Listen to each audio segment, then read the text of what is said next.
Friends, इस video में हम गुजराती पटेल्स और राजस्थानी मारवाड़ी से बिजनेस और इन्वेस्टमेंट करने का सही तरीका सीखेंगे और साथ ही दो बड़े बिजनेसमैन सर रिचर्ड ब्रिंसन और बिल गेट्स के बिजनेस करने के तरीके को भी एनालाइज करेंगे। और ये सब हम इसीलिए करेंगे ताकि हम एक लो रिस्क यानी कम रिस्क और हाई रिटर्न इन्वेस्टमेंट स्ट्रेटजी बना सकें, यानी एक ऐसी स्ट्रेटजी जिसमें हमारे पैसे डूबने के चांस बहुत ही कम हों लेकिन ज्यादा से ज्यादा प्रॉफिट बनने के चांस काफी हाई हों। तो दोस्तों, सबसे पहले शुरू करते हैं गुजराती पटेल से और उनके बिजनेस स्टाइल को एनालाइज करते हैं। तो गुजराती पटेल्स का एक सीधा सा फंडा होता है कि बिजनेस करेंगे और एक मोटा बिजनेस करेंगे, लेकिन इसमें रिस्क कम से कम होना चाहिए, जिसके लिए वो एक लाइन का इस्तेमाल करते हैं जो कि है heads I win, tails I don't lose much. यानी कि अगर हेड आता है तो मैं जीत जाऊंगा और अगर टेल आता है तो भी मैं ज्यादा पैसा नहीं गवाऊंगा। तो फ्रेंड्स, गुजरात 1,96,000 वर्ग किलोमीटर में फैला एक ऐसा स्टेट है जिसकी कुल पॉपुलेशन तकरीबन 64 मिलियन है, जिनमें से गुजराती पटेल सिर्फ 12 से 14% हैं और 1980 से लेकर अब तक गुजराती पटेल की सबसे ज्यादा इकोनॉमी फोर्स बनी हुई है। और अगर बात करी जाए यूएसए की तो वहां पर सिर्फ 1% से भी कम इंडियंस रहते हैं और जिनमें से सिर्फ एक मुट्ठी भर लोग ही गुजराती पटेल्स हैं। लेकिन फिर भी यूएसए का 50% मोटल बिजनेस सिर्फ पटेल लोगों के पास ही मौजूद है,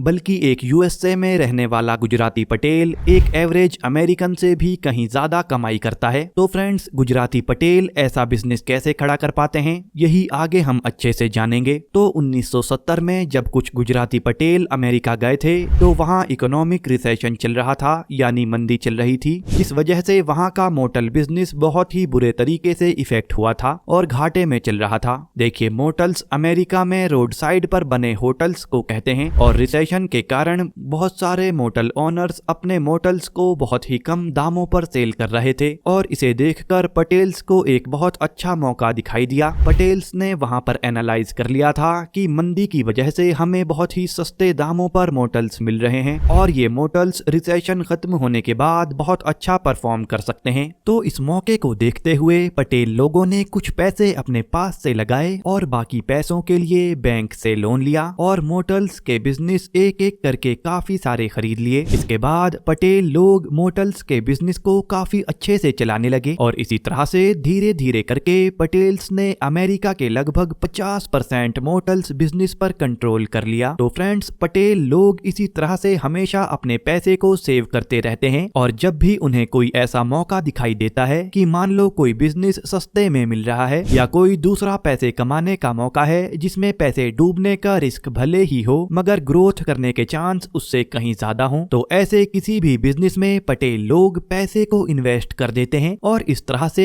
पटेल्स अच्छे बिजनेस को सस्ते दामों पर खरीद लेते हैं। वैसे फ्रेंड्स, पटेल लोगों वाली इसी स्ट्रेटजी को सर रिचर्ड ब्रैंसन भी इस्तेमाल करते हैं, यानी कि heads I win, tails I don't lose much. तो वर्जिन ग्रुप के मालिक और दुनिया के one of the wealthiest person sir Richard Branson ने जब वर्जिन एटलांटिक एयरलाइंस की शुरुआत करी तो तब उन्होंने देखा था कि एरोप्लेन के बिजनेस में कुछ कमियां हैं, जैसे कि उस टाइम पर कोई भी एयरलाइन अपने पैसेंजर्स को अच्छी फैसिलिटी प्रोवाइड नहीं कर रही थी और उनको बहुत ही खराब सर्विस प्रोवाइड कर रही थी। तो इसी गैप को फिल करने के लिए उन्होंने वर्जिन एयरलाइंस को शुरू किया। लेकिन एक एयरलाइन बिजनेस को खोलने का सबसे बड़ा नुकसान यह है कि इसमें बहुत ज्यादा पैसे की जरूरत होती है, क्योंकि महंगे एरोप्लेन्स को खरीदने में ही काफी ज्यादा पैसा खर्च हो जाता है। लेकिन सर रिचर्ड ब्रैंसन यहाँ एक स्मार्ट मूव लेते हैं। वो एरोप्लेन को खरीदने के बजाय लॉन्ग टर्म लीज पर लेते हैं, जिससे वो बिजनेस को बहुत ही कम कैश के साथ शुरू करने में कामयाब हो जाते हैं। और उस टाइम सिर्फ 2 से 2.5 मिलियन में ही उन्होंने वर्जिन एयरलाइंस की शुरुआत की थी और एयरलाइन जैसे बिजनेस को 2 से 2.5 मिलियन में स्टार्ट करना एक वाकई काबिले तारीफ अचीवमेंट है, क्योंकि अब अगर ये बिजनेस फेल भी हो जाता तो सर रिचर्ड ब्रैंसन को सिर्फ 2 से 2.5 मिलियन डॉलर का ही लॉस होता। जबकि इसके ग्रोथ की बात की जाए तो इस बिजनेस में ग्रोथ के चांस अनलिमिटेड थे और बाद में ऐसा हुआ भी, क्योंकि वर्जिन एटलांटिक एयरलाइंस बाद में काफी बड़ी और सक्सेसफुल कंपनी बन गई और इसी सेम स्ट्रेटजी का इस्तेमाल करके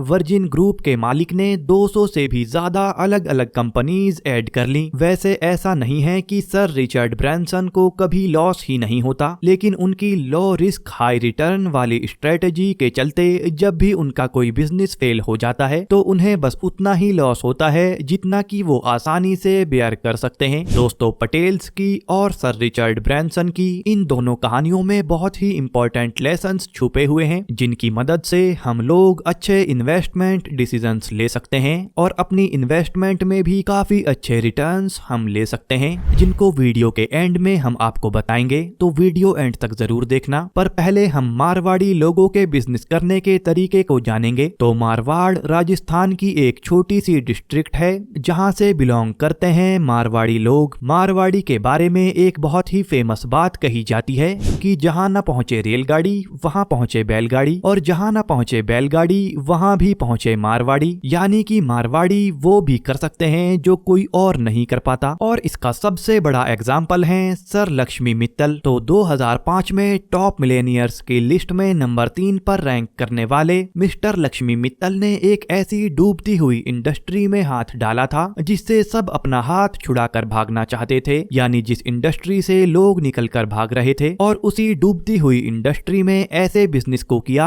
कि एक समय पर दुनिया के सबसे अमीर इंसान बन गए। तो मिस्टर मित्तल ने स्टील इंडस्ट्री में बिजनेस शुरू किया था, जहां एक तरफ काफी सारी स्टील कंपनीज दिवालिया हो रही थी, वहीं दूसरी तरफ लक्ष्मी मित्तल एक ऐसी अपॉर्चुनिटी की तलाश में थे जहां उनको अच्छी डील मिल सके। तो उन्हें स्टील्स के प्लांट खरीदने की बेहतरीन डील्स मिली और मिस्टर मित्तल के किंग ऑफ स्टील बनने की शुरुआत इंडोनेशिया में पहली मील लगाने से हुई। उसके बाद सबसे पहली बड़ी डील उनकी थी करमट स्टील कजाकिस्तान की। ये कंपनी काफी सालों से लॉस खा रही थी और इस कंपनी को कजाकिस्तान गवर्नमेंट ने लक्ष्मी मित्तल को फ्री में देने का प्रस्ताव रखा, और ये प्रस्ताव इस शर्त के साथ था कि वो मिल में काम कर रहे किसी भी वर्कर को काम से नहीं निकालेंगे। तो तब मिस्टर मित्तल ने कजाकिस्तान गवर्नमेंट की शर्त को मान लिया और करमट स्टील को अपने नाम कर लिया, और उन्होंने किसी भी वर्कर को काम से नहीं निकाला और उस प्लांट को वापस प्रॉफिटेबल उन्होंने बना दिया। और इसीलिए वहां के पुराने वर्कर्स और उनकी फैमिली आज भी सर लक्ष्मी मित्तल को अपना मसीहा मानते हैं। लक्ष्मी मित्तल सर की दूसरी बड़ी डील थी सिडेक्स स्टील रोमानिया की। इस डील में भी लक्ष्मी मित्तल जी ने सेम ही स्टोरी को रिपीट किया। तो 1992 में मैक्सिकन गवर्नमेंट ने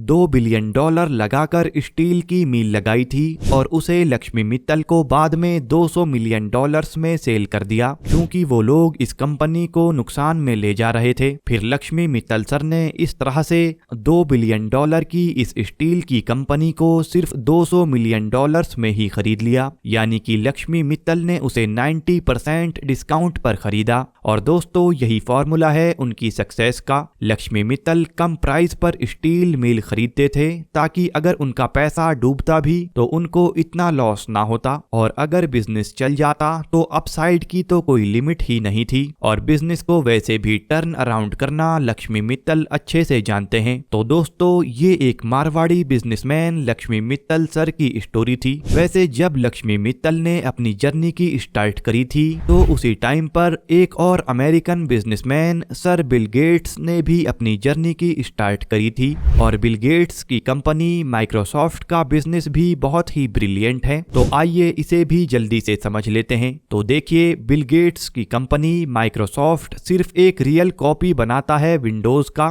यानी कंप्यूटर और लैपटॉप में जो विंडोज होती हैं यानी ऑपरेटिंग सिस्टम होता है वो माइक्रोसॉफ्ट कंपनी का होता है। और माइक्रोसॉफ्ट विंडोज बनाकर उसे डेल और एचपी जैसी लैपटॉप बनाने वाली और डेस्कटॉप बनाने वाली कंपनीज को सेल कर देता है। और कमाल की बात यह है कि माइक्रोसॉफ्ट सिर्फ एक सिंगल कॉपी ओरिजिनल विंडो की इन कंपनियों को बेचता है और फिर ये कंपनियां मल्टीपल कॉपीज खुद ही बनाती हैं और उन्हें अपने डिवाइस में यानी अपने लैपटॉप में या डेस्कटॉप में डालती हैं। यानी आप अंदाजा लगा सकते हैं कि माइक्रोसॉफ्ट खुद कितनी कम कैपिटल यूज करके बिजनेस चला रहा है, जबकि उसके पार्टनर जो कि लैपटॉप और डेस्कटॉप सेल करते हैं वो खुद ही विंडोज की कॉपी बनाकर अपने डिवाइस में लगाते हैं। और डेल और एचपी जैसी कंपनियां फिर खुद ही एडवर्टाइजमेंट का खर्चा भी उठाती हैं और बाकी खर्चे उठाती हैं और माइक्रोसॉफ्ट की विंडोज बिना किसी एडवर्टाइजमेंट के खर्चे के खुद ही लैपटॉप और डेस्कटॉप के साथ बिकती रहती हैं। तो फ्रेंड्स, अलग अलग तरह के इन सभी बिजनेसमैन की कहानियों में कुछ लेसन्स हमें मिलते हैं, जिसमें 3 लेसन्स मेन हैं जो कि हमें इन स्टोरी से लेने चाहिए और ये लेसन्स हमारी इन्वेस्टमेंट को भी अगले लेवल पर लेकर जा सकते हैं। यानी आपको भी एक बेहतरीन और बड़ा इन्वेस्टर बनाने के लिए इन कहानियों के 3 लेसन्स आपके लिए काफी जरूरी हो सकते हैं। लेकिन आगे बढ़ने से पहले एक डिस्क्लेमर ये है कि वीडियो में दिए गए सभी एग्जाम्पल्स सिर्फ एजुकेशनल पर्पस के लिए हैं और इन एग्जाम्पल्स को आपको इन्वेस्टमेंट की एडवाइस के तौर पर नहीं लेना चाहिए और हमेशा अपने पैसे को वाइजली इन्वेस्ट करना चाहिए। तो लेसन नंबर 1 है कि इन्वेस्टमेंट करते टाइम हमें इस बात का ध्यान रखना चाहिए कि जिस कंपनी में इन्वेस्ट हम करेंगे